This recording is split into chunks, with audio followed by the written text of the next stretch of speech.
Hey you guys, it's Hayley Hobson. How are you? I just want to introduce myself. I'm a double presidential diamond with doTERRA, and I have done a lot of building through using online tools. So I want to teach you guys now how to host an online event or workshop or webinar or party or whatever you want to call it with the specific tools that you need. And I just want to start off by saying that I don't want you to get overwhelmed with this. I was a person who knew nothing about building online. And I figured it out, and I'm going to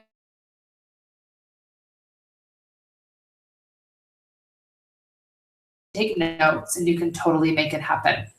All right, so I'm going to go walk you through some of the things that you're going to need, the sort of tools that you need to make this type of online event happen.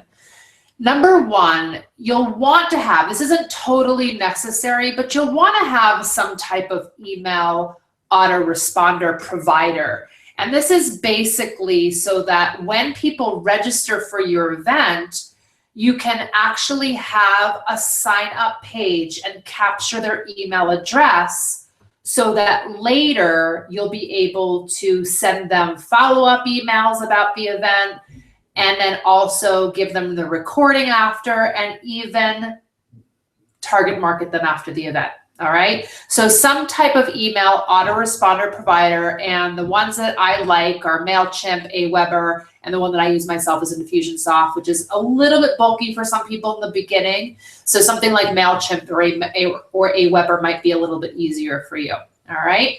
The next thing that you're going to need, I'm going to also walk you through, how to do all these things in a few minutes as well. The next thing that you're going to need, again, not totally necessary, but I prefer to have a landing page for your event, which means that you're creating online, sort of like it looks like a website, right? It's a page. It doesn't have to be your website. You don't have to have your own website, but you can create a landing page either on your website if you have one, or you can do something through clickfunnels.com or Lead Pages, which is super inexpensive, and you can create that one page so that you can have people sign up, capture their emails, and then provide information about the class or the event later.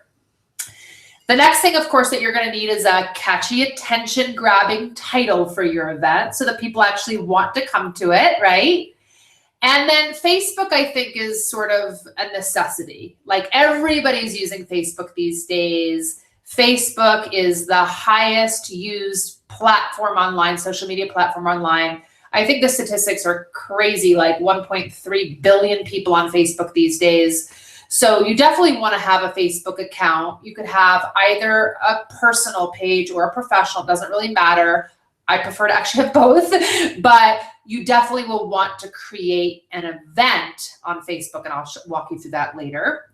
And then you'll have to have some type of way to video stream your event, some type of, for instance, like Google Hangouts, or I do mine, like I'm actually doing this right now live on YouTube. There's a way to create a live YouTube event.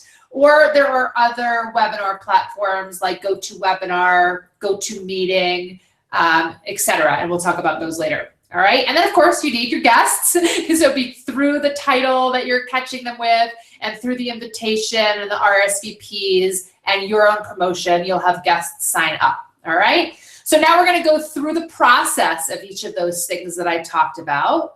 So the first one is that super catchy, powerful heading or title for your event. It's got to grab people's attention. Like, we're kind of sick of hearing things like essential oils one-on-one or intro to essential oils, right? You want to have something that's going to grab people's attention so they're like, ooh, cool, I want to go to that. I want to spend my time registering and actually sitting down and watching that event online.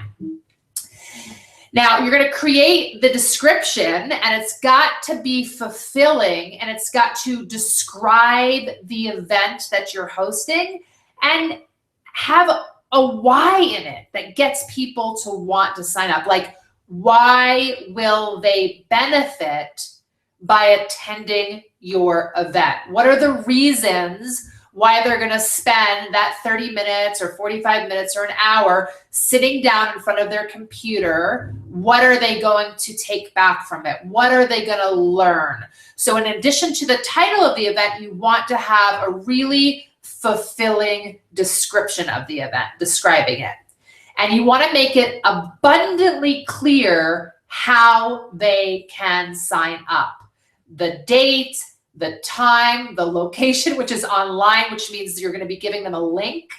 And if we are creating that Facebook event, which I'll talk about later, in that Facebook event, we'll also be giving the link. Facebook will not be the event, okay? So we have to make it very clear in the description and in the Facebook event how they can sign up to attend the. You also want to have some type of powerful attention-grabbing image. So it makes it exciting for people to be there. They're identifying with the image, make sure it's compliant, of course, and also, of course, make sure that your title and your cool attention-grabbing image.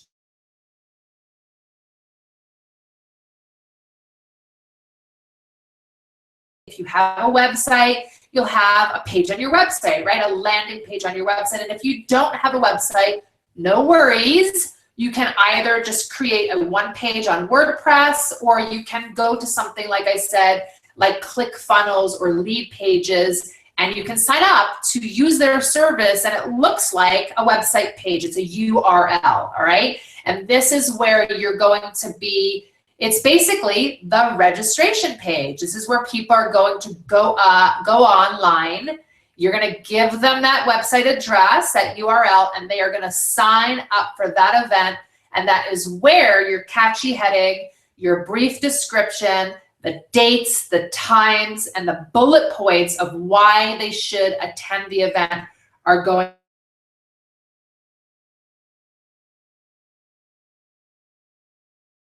Landing page will tie into your email autoresponder provider. That means when people sign up for your event, they're going to be putting in their name, their email address, and then that's going to tie into them receiving an email giving them the confirmation that they've signed up. And then you can set it through your autoresponder to remind them. We'll talk about this in a little while. Remind them every couple of days, the day before, the night after. It's going to remind them to attend, right? So the thank you page autoresponder that's going to go out. And this is going to confirm their registration.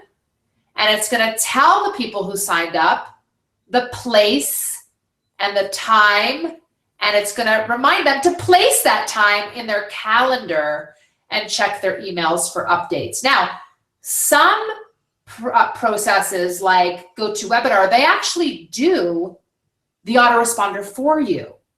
So you can go in and you can sign up for a service like GoToWebinar, and they will actually send that email out for you automatically through their settings. You can choose what you want.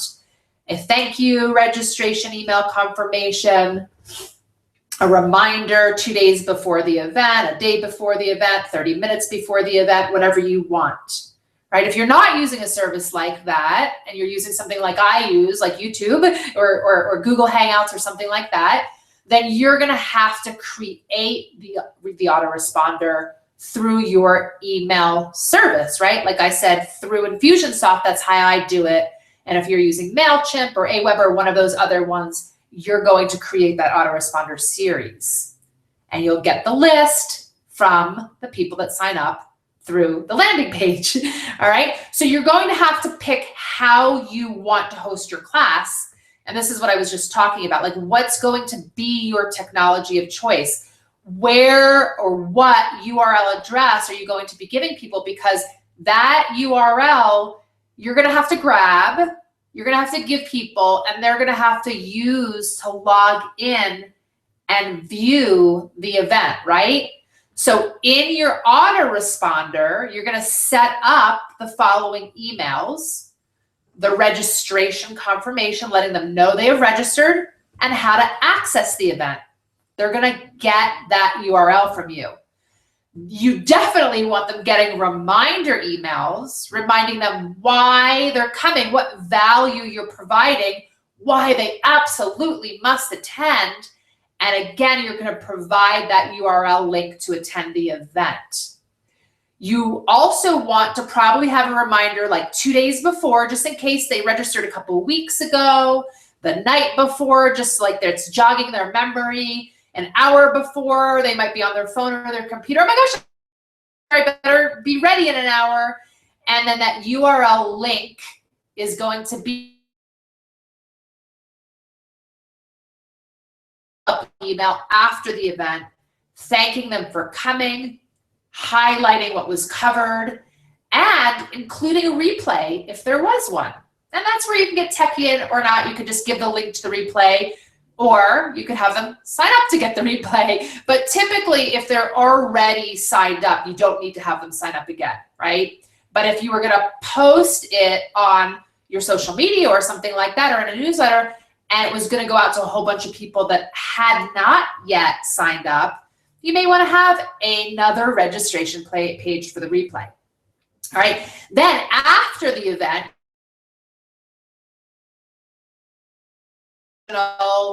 something after the call that makes them call to action, that makes them listen if they haven't, or maybe ask them a question if they want to get started, or ask them if they want to get on the phone with you.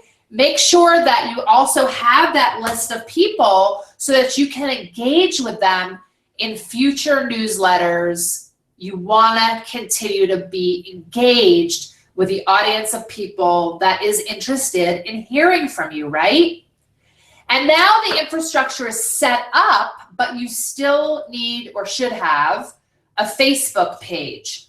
You must ensure that it's clear that people click on the link on the Facebook page to register for the event. Remember, you're not going to be having them watch the event on Facebook. If it's a live event on a specific platform, they are going to need that URL address. And a lot of people who are new to social media or online events are not going to know that, and they're going to need to have a big fat reminder on that Facebook page that they're going somewhere else. So you're going to give them that link. Now, the rest of the job is up to you, obviously, to promote. You want to share the link to your landing page on all social media platforms that you're working on, with everyone in your network, with emails, newsletters, whatever you're using out there to get the word across. You want to be sharing that link to your landing page so that people can sign up. And you want to pitch up early and be prepared to knock it out of the park. Make sure you're testing. I had no idea what I was doing in the beginning. I didn't know how to start these Google Hangouts. I didn't know how to start these YouTube live events. I didn't know how to use GoToWebinar, and I've used them all, and I had to prepare. So do a test run, do a dry run, get on with your husband in the other room if you have to, and just make sure you know what you're doing. Now, you cannot expect it to be perfect the first time, and it won't be. And that's okay. Mine were not either. They probably still aren't. So just make sure that you're okay with not hitting a home run every single time. These skills and knowledge take time to develop. So you've got to keep working on it and improving it. And you will become a pro if you just keep doing them. All right. So good luck, you guys. Good luck, and I hope to see you online.